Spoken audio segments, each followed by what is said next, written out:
Hi, this is Bridget Welch from A Bridge Over Meandering Waters. Today we are going to discuss how to move the latch strap for the Graco Extend2Fit from the rear-facing belt path to the forward-facing belt path. Reasons you might need to do so: if you are changing the seat from a rear-facing latch installation to a forward-facing latch installation, if the child is still beneath the 45-pound weight limit, or if you are moving from a latch installation to a seat belt installation. Graco has stated that when you're doing a seat belt installation, the latch strap should be stored in the unused belt path. So for instance, if you're doing a rear-facing seat belt installation, the latch strap needs to be stored in the forward-facing belt path. Likewise, if you're doing a forward-facing seat belt installation, the latch strap needs to be moved to the rear-facing belt path. Let me turn on the flash. I think that sheds a little bit more light on the situation. In the Extend2Fit manual, you can find this information on how to move the latch strap in section 7. I'm not going to put up screenshots of this. The manual is available to download online, or if you have your own manual, pull it out, turn to section 7, page 72, follow along with me. So the first thing to do is basically just what I call loosen up the seat. Raise the headrest up all the way, loosen the latch, the harness adjuster so the straps are loose. This will give you more room to play once you pull the cover up. I'm going to go ahead and leave the chest strap or chest clip buckled, just kind of pull it up all the way. Buckled or unbuckled doesn't really matter. I'm just going to try it for this video to see if it makes it any easier than the other times that I've tried to do this and left it unbuckled. I'm just curious. I don't know what kind of difference it may make, if it'll make a difference at all. Take out the seat padding. If you have the head padding in on the headrest, we're not touching that, so you can leave head padding in. Just you need to be able to access the seat padding or the seat bottom, because we're taking this fabric off. Change the camera level a little bit. Alright. First thing we're going to do, actually the next thing we're going to do, manual says undo snaps and fastening strips in front of the child restraint. There are no snaps on my version. It's possible there's another version of the Extend2Fit that does have snaps. I think the quick release might have it. What mine has are the elastic bands. If you watched my unboxing video, you saw my struggles. Your struggles are quite possibly the same. Now you can see right now I have the latch strap stored in the rear-facing belt path. We're going to move it out of the belt path and into the forward-facing belt path. So take the elastic strap off on that side. Same thing over here. Don't throw the seat over backwards. Take the elastic strap off over there.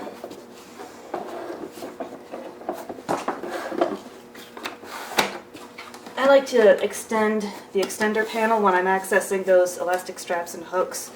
Just makes life a little bit easier for me. Unhook it from the bottom. Pull it up over the cup holders without pulling the cup holders out, which you really can't do. You got to reach in underneath to get the cup holders out, and honestly, there is zero need to take the cup holders out once they're installed. Alright, once you get it up off the front, this right here is just a piece of fabric hooked under what I call the elbow of the seat, because that's where the child's elbow is, and quite honestly, this structure just looks like an elbow tube. I'm going to do that on both sides. Alright. Pull the crotch strap through the padding. Maneuver the padding up to expose the belt path. Belt paths. There's two of them.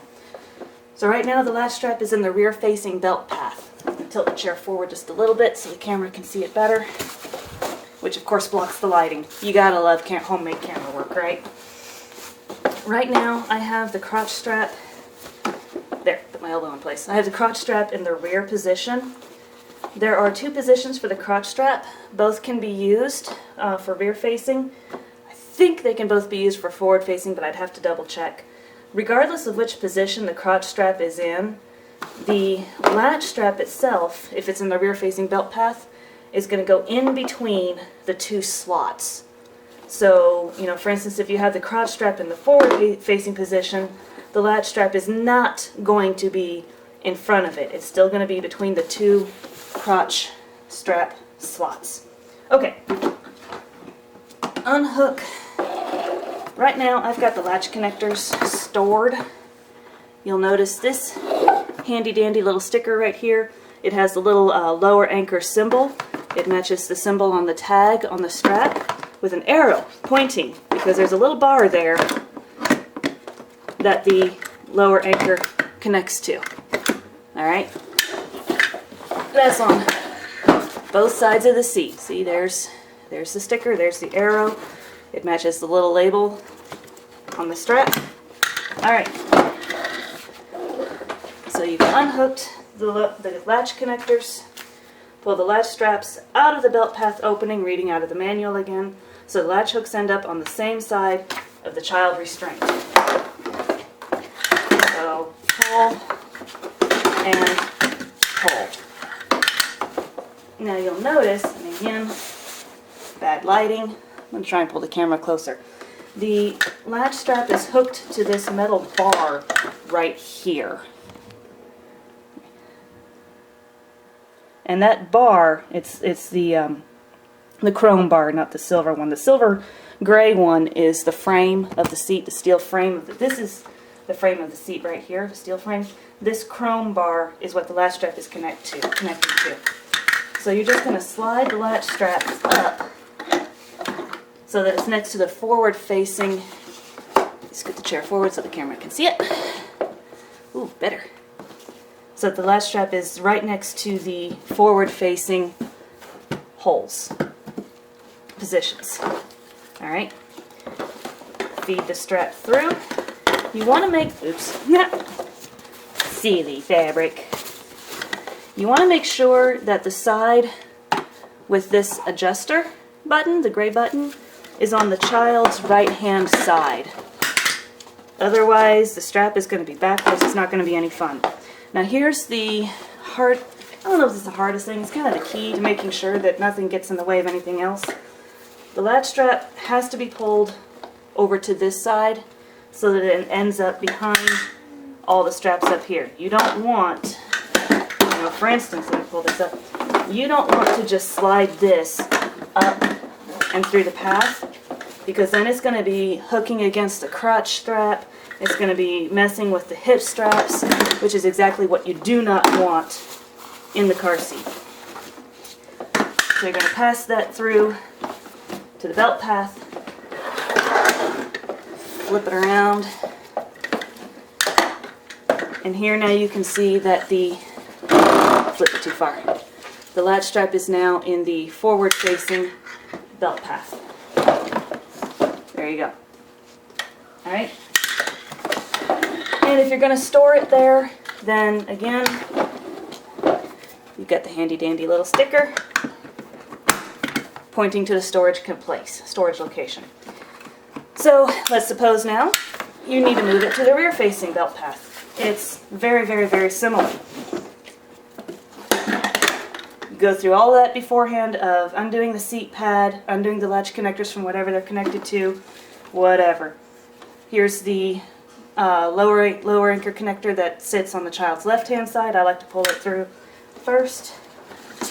Here's the one that goes on the child's right-hand side. Slide it back down. Everything keeps hiding everything else. Slide it back down this chrome bar so that then the anchors are next to the rear-facing belt path. The side with the gray button goes on the child's right-hand side. The latch strap goes between the crotch buckle positions, and you're done. Either leave it loose if you're going to install it in the car with latch, or connect the lower anchors connectors to the storage locations. Putting the seat fabric back. You've seen me do this before as well in the unboxing video, but I'm getting better at it, so let's see if I can do it any faster. So the crotch strap is in the inner position, so you're going to make sure and feed it through the correct slot in the fabric. If if the crotch strap is in the inner position, you do not want it coming out of the front position, okay? Because then you have a short crotch strap. You don't want a short crotch strap. You want a longer crotch strap. If you can see the stitching at the bottom, you did good. All right. Reconnect the elbows.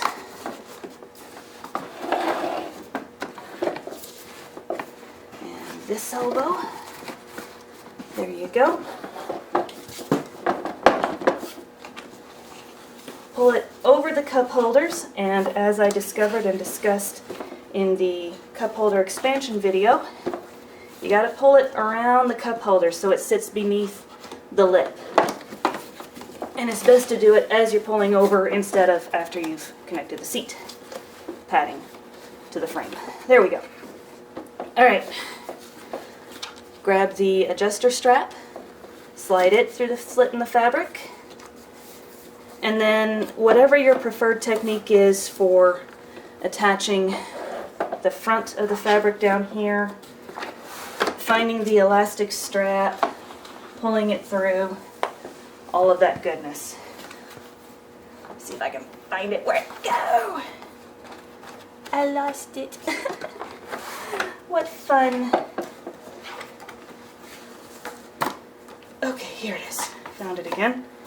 Let me find it on the other side. It's probably under the fabric. Sure enough. I forgot to pull it out before I connected the fabric, pulled the fabric over the front of the plastic. So, like I said, I'm practicing, I'm getting better, I'm still getting caught up every now and again. Alright. I still prefer to pull the extension panel forward because it exposes the hook better, which I still can't get a good view on camera unless I do really weird and tricky camera angles, so I do apologize. I do have a close-up shot of this on my unboxing video if you want to see me fiddling with it up close. Otherwise, you gotta do this either by feel or I'd have to block the camera with my head, so I'm just trying to do it by feel. I swear I'm getting better. Oh, come on, you. I almost had it that time. I'm trying to push on the hook from the inside, from where the child's hip or knee actually goes, depending on how big or small your child is. I'm trying to push the hook out so it can connect to the elastic tie. There we go. Sometimes it works better than other times, but at least I'm getting faster at it. So that is how you move the latch strap from the rear-facing belt path to the forward-facing belt path, or from the forward-facing belt path to the rear-facing belt path.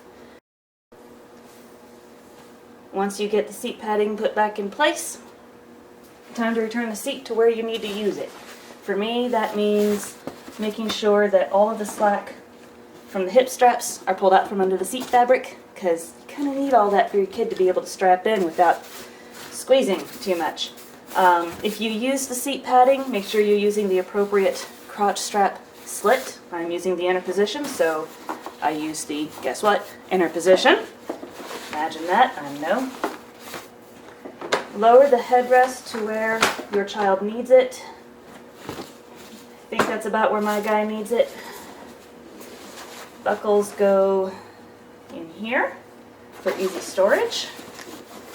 The hip straps themselves slide in around this nice little cutout in the fabric right here, and again that goes there. Or if you want to make it look pretty because you're doing a video and it just looks so much better when everything is buckled and slightly tightened,